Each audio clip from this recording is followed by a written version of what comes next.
Hey guys, welcome to another episode of Dude Quest. Today we are looking at the top 10 shoot-em-ups of all time! Disclaimer.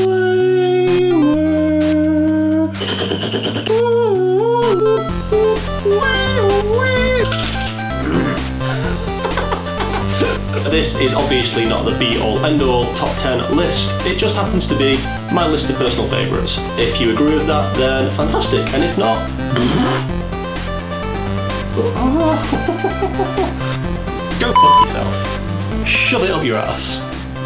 But in all seriousness, if you feel there's something that should be on this list, let me know in the comments below. So without further ado, let us begin the countdown.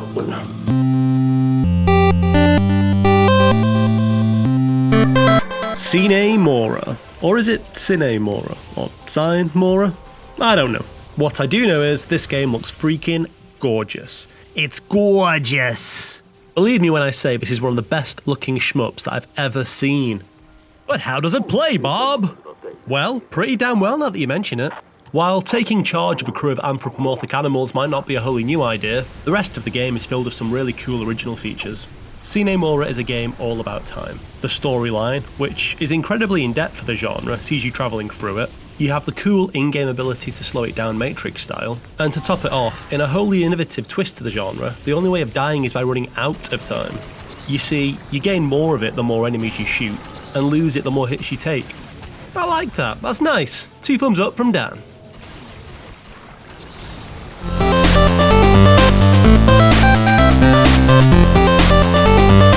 While Under Defeat saw its first console release on the Dreamcast, my first exposure to it was the HD remake that came out on the 360.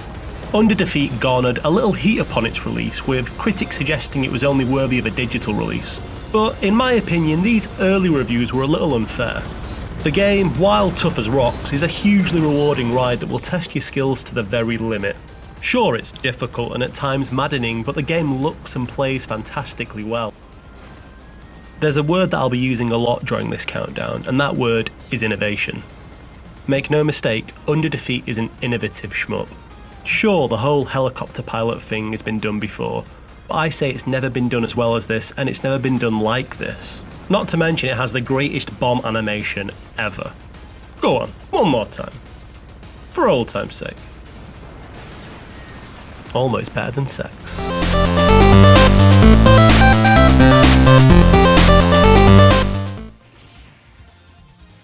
Pew pew! It's fun to force 5. Now there are some folks that'll tell you that Fun to Force 5 has aged really badly. And to those folks I say, shut the goddamn hell up! Look at that majestic purple salmon leap out of the water and back in again. And look at this alien monkey thing. That's nice, right? But in all seriousness, this sequel to the Mega Drive classic really is top notch. The gameplay itself is fantastic, possessing a depth that few shmups have matched since. Although, don't get me wrong, it does take quite a while to master. And even when you do, it's still tough as nails. Like, ridiculously tough. But you hang in there, baby, and you'll be rewarded with 1 gem of a game. Yeah, she's a little rough around her polygonal edges, but you know what? That doesn't make her any less worthy of your time. And well worthy of the number 8 spot on this list.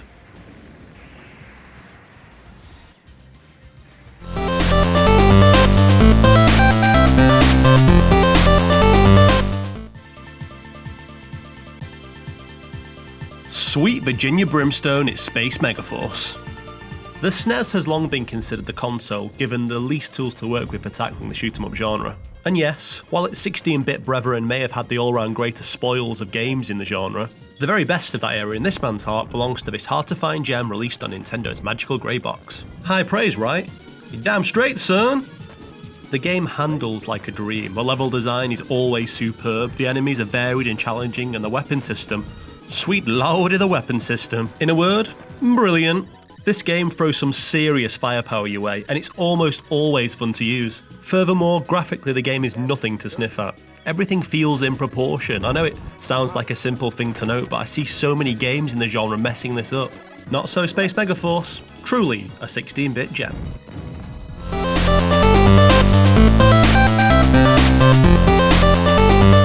Just missing out on the top 5 spots, it's Gradius Gaiden. The series is a goddamn mainstay, with releases spanning across multiple decades. This incarnation, for Sony's maiden console, was originally only released in Japan, although it was later ported to the PSP years later. And thank God for that.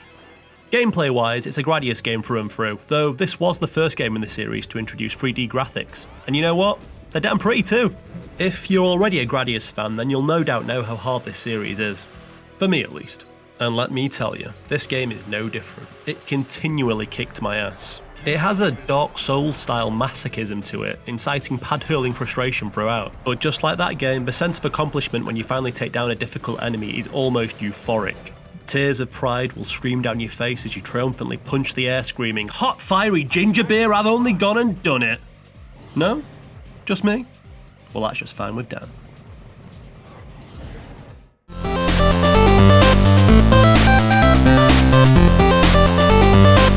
Radiant Silvergun. Don't tell me you didn't see this one popping up at some stage, and pop up it certainly does. The game was originally released on the Sega Saturn, and if that console had had more games of this caliber, then who knows how the 32-bit console war would have played out. It's that good. Unfortunately, by the time it was released, the Saturn was already in a pretty tight spot, which led to a limited number of copies of this masterpiece actually being produced. These days, they go for a real pretty penny on eBay, and are considered quite the collector's item. Funnily enough, I actually had the privilege of playing the original game back on the Saturn many moons ago, due in the main to a friend of mine having a not strictly legal copy on his not strictly legal modded Saturn.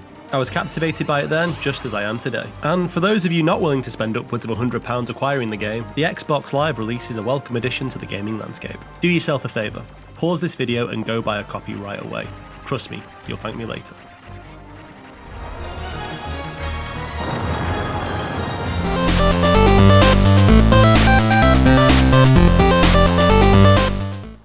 Now we're getting to the good stuff. Dodonpachi by Cave. While shoot-em-ups these days exist in a subgenre of titles growing ever smaller by the day, Cave is a company continually throwing an up yours to the man, yelling, "We will not be conquered!" I'd go as far as to say that Cave are one of the few shining lights in a genre long since forgotten by the majority of casual gamers. It's a sad state of affairs, but it's an unfortunate consequence of a 21st century trend in video games. It's just like the old adage goes, if you stop using it, it'll fall off. Wait, scrap that. What I mean is, if people stop buying, the developers will stop making. Fortunately for Shmup fans the world over, we have Cave. Dodonpachi is the sequel to Cave's first game, Donpachi, and while I also love that game, there was only room for one of them on this list. Indeed, just so you know, I could have filled this entire top 10 exclusively with Cave titles, such is my love for the bullet hell genre. But alas, I decided to compile a more balanced list. A list with Dodonpachi at number 4.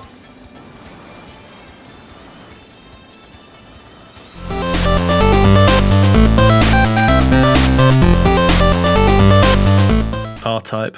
Oh, R-Type. You know, it sounds funny, but casting my memory back over the years, I do believe R-Type may well have been the very first shmup I ever played. Sadly, it wasn't in an arcade as I'd have liked to. By the time I was actually old enough to play, they'd all gone and closed down, the selfish bastards. It was instead on the humble Game Boy that I got my first taste of shoot-em-up action. You know, it's weird, but I can still recall the wonder and fear, yes, fear, that I felt playing it as a wee lad. Here was a hugely enjoyable game with fluid mechanics that looked genuinely terrifying to my child's mind. You see, R-Type was the first shmup to look like it existed in an organic world. Like the designers had grabbed H.R. Geiger by the balls and made him design levels based around his nightmarish dreamscapes. It really was groundbreaking stuff. What strikes me most about the game playing it these days is just how damn difficult it is. This shit is relentless, with a ridiculous amount of trial and error needed to navigate the different levels. Quite how I stuck with it as a kid, I'll never know. But, hard as it is, I quite simply love it.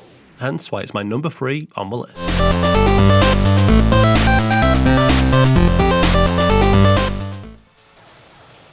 Batsugun. Simply put, I absolutely adore this game. Although, truth be told, it wasn't until criminally recently that I actually first played it. But Lord Jesus, was that wait worth it. The original game was released by Toaplan in '93, although admittedly it was the special version of the game I encountered. Criminally, that version never actually saw a release at the arcade, as Toaplan went bankrupt before it could be released. However, in this case, the cloud created by the company folding had one almighty silver lining, as it was from the ashes of Toaplan that Cave was created, formed by members of the company's former employees.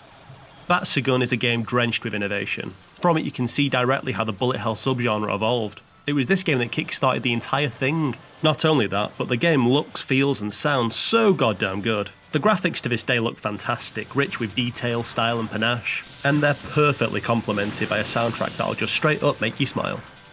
Whenever you're not shredding your nerves dodging bullets, that is. It all comes together to create that rare event in gaming when a game transcends its boundaries and becomes an experience in itself. Like I said before, I simply adore this game, which is exactly why there's only one shoot 'em up in the entire universe that I rate more highly.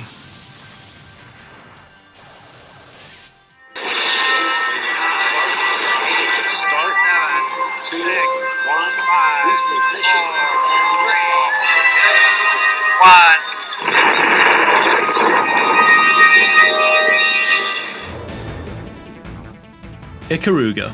No shock entry at number 1, I'm afraid. Just a straight up masterpiece of a game. I mean, would you just listen to that score? It just feels so damn epic. The entire game feels epic, because simply put, it's an epic game. Stunning visuals with pitch perfect controls, married to a system bursting with innovation.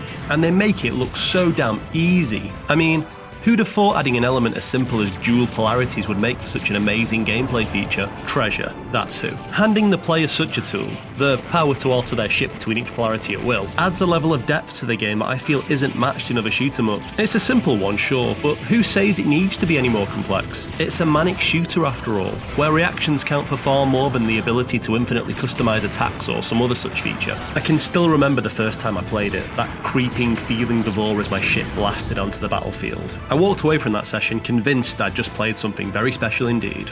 And you know what? Turns out I wasn't wrong. Ikaruga is the masterpiece the shoot-em-up genre deserves. Addictive, nuanced, and almost always an absolute treat to experience. Which is exactly why it stands peerless as my favourite shoot-em-up of all time.